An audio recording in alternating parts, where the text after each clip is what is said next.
Oh, cucaraí.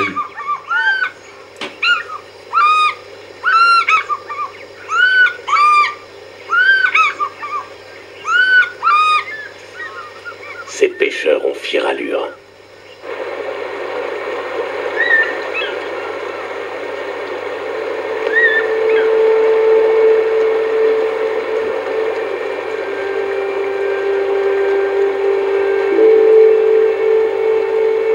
Mon ami Edwin pose ses pièges quand la brume se lève.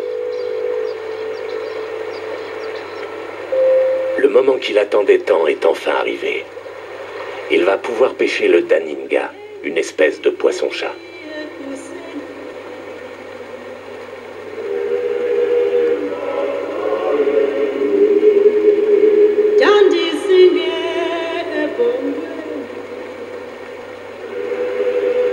Il installe les pièges le soir et les relève le matin. C'est un travail éprouvant. Il fait froid et il faut rester vigilant dans les rapides.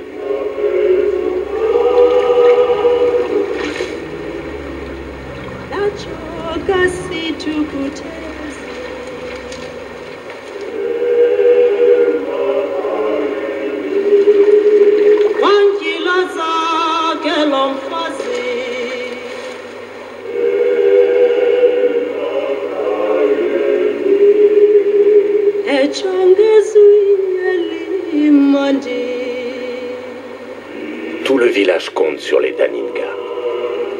Les hommes pêchent là où leur père et leur grand-père ont pêché avant eux.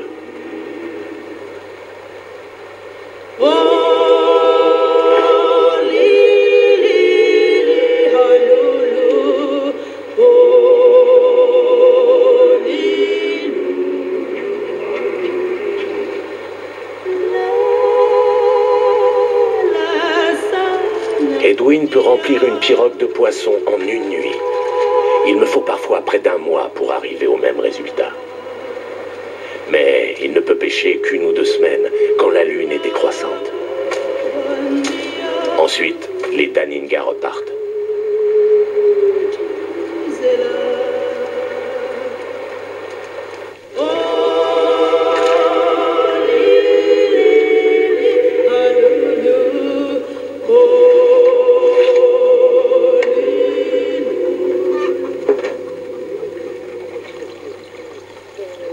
Ah, la pêche a été bonne cette année. Les fortes pluies ont eu du bon. Le poisson est séché au soleil. De cette façon, on peut le conserver pendant plus d'un mois.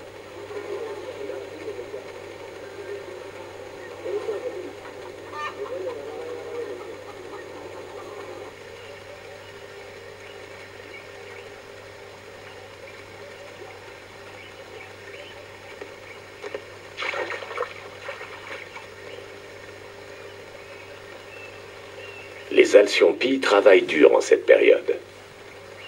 Ils passent leur journée à attraper du poisson et à le ramener jusqu'à leur nid dans la berge. Ils ont des becs à nourrir.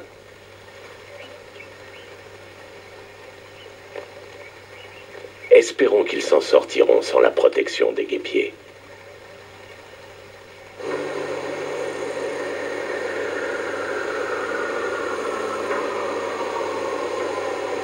En septembre, le soleil est brûlant. Il vide le fleuve un peu plus chaque jour. Les chutes Victoria sont forcées de battre en retraite. Peu à peu, leur vacarme se transforme en murmure.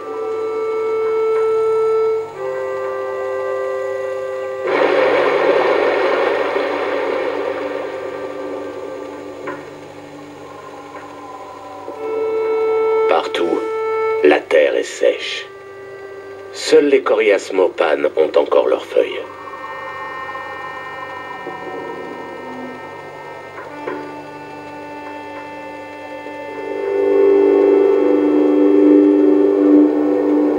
À présent, le Zambèze ressemble à un serpent dans le désert.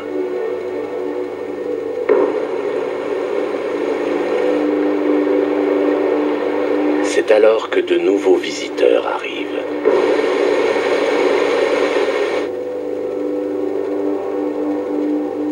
quatre coins du monde, des hommes viennent ici dans leur drôle d'embarcation. Et pendant quelques mois, la gorge fourmille d'aventuriers. Il paraît qu'ils s'amusent bien.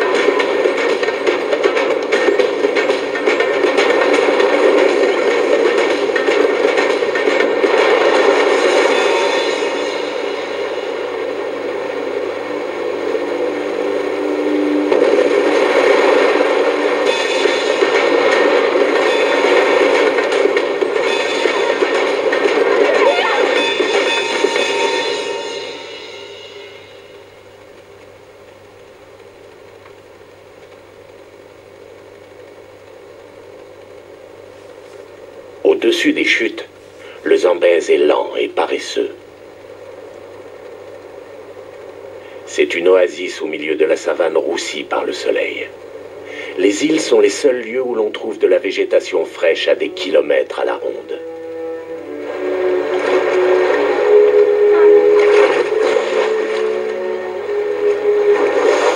Les éléphanteaux peuvent enfin traverser sans risque. La troupe nage vers les îles où un festin d'herbes les attend.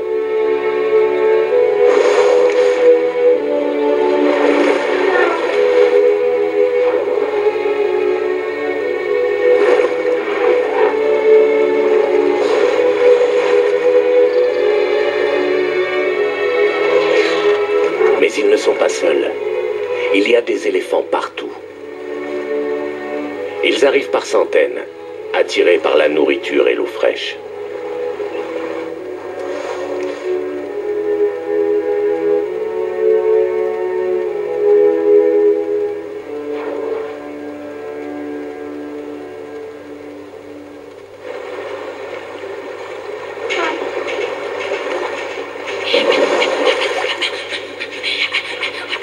D'habitude si sérieux, ils jouent dans l'eau comme des enfants.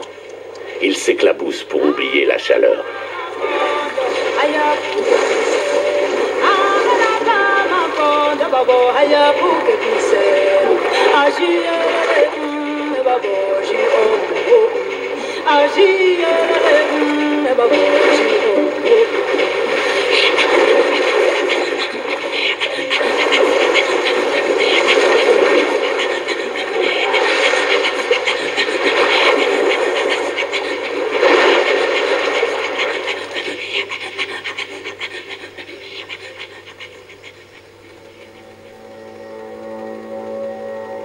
Tout le monde n'a pas le temps de batifoler. Le Zambèze est trop faible pour procurer du poisson aux Alcyonpis. Ils doivent maintenant fouiller jusque dans les petites mares.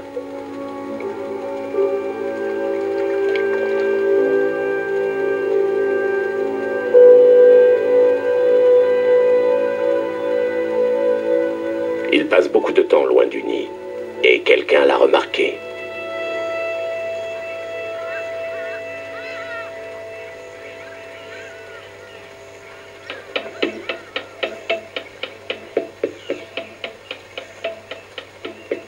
La mangouste est une créature rusée. Elle représente une grande menace pour les nids situés sur les berges du fleuve.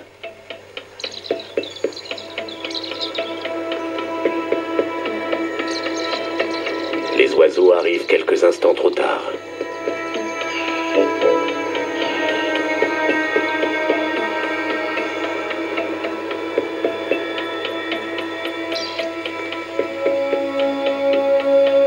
Malgré leur talent d'acrobate et leur bec pointu, ils ne peuvent rien faire. Les Alcyonpis ne font pas le poids. Leurs petits sont perdus.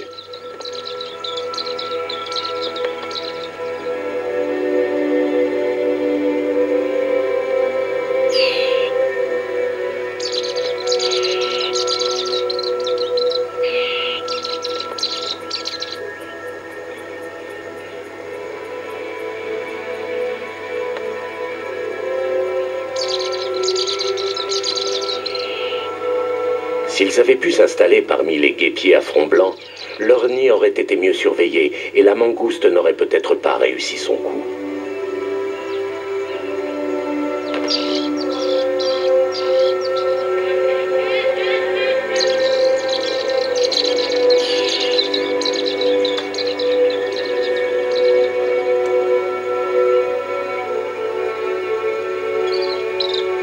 Il est trop tard pour pondre à nouveau.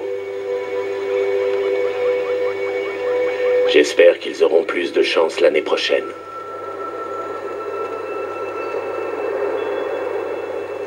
Loin de là, sur les îles, les petits des becs en ciseaux n'ont rien à craindre des mangoustes. Ils se cachent dans les dunes pendant que leurs parents partent chasser. Ils n'en ont peut-être pas l'air, mais les becs en ciseaux sont d'excellents pêcheurs. Ils font traîner leur bec dans l'eau et le referment sur le premier poisson qui passe. Mais même les pêcheurs les plus habiles font des erreurs.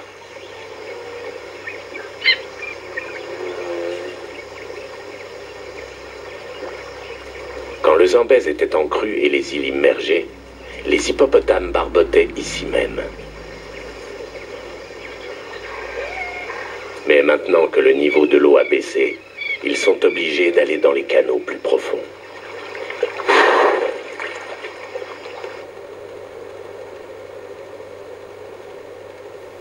Les hippopotames commencent à se sentir à l'étroit. Comme les mâles n'aiment pas la promiscuité, ils montrent leur défense.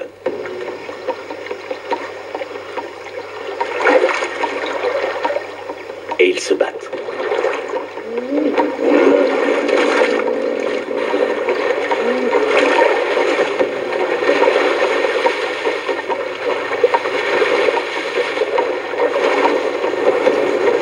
On dit que les hippopotames sont les amis des poissons parce que les hommes ont peur de pêcher là où ils se baignent.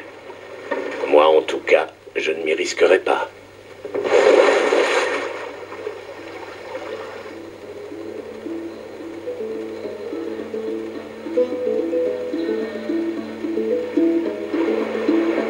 Le Zambèze a atteint son niveau le plus bas. Mon ami Joséphat va pouvoir pêcher dans son coin préféré.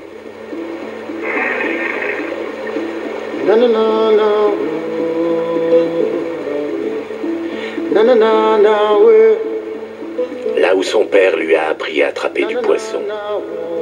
Là où même les crocodiles et les hippopotames ne s'aventurent pas. Sur le bord du monde.